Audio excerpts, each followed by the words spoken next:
चढ़ते नवंबर एहो सोना चलिए नु जइबू हो, एहो सोना चलिए नु जइबू हो। एहो जान ले जई हजार वा बुखार से नुरावा तोरो काम आई हो।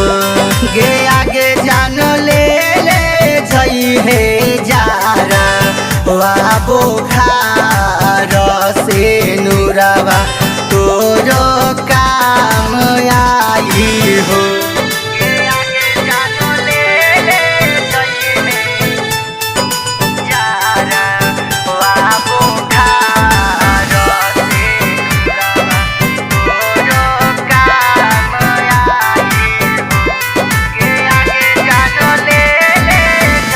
तोरा बिना ये हो सोना जी के का करब हो, एहो सोना जी के का करब हो।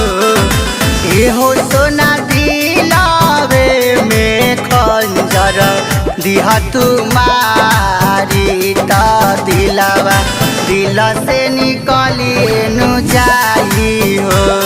कि एहो सोना दिलावे में खंजर दिहा तुम्हारी ता दिलावा दिल से निकलिए नु जाई हो। आगे जानो ले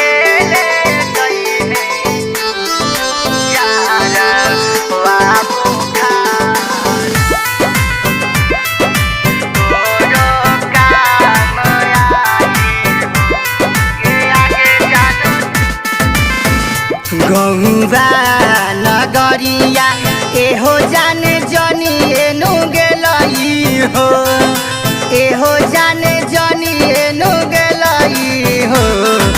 जान गेऊ में सावायन मोलावा के तू छोरी के विक्रम संगे चल गेले गे आगे जानू में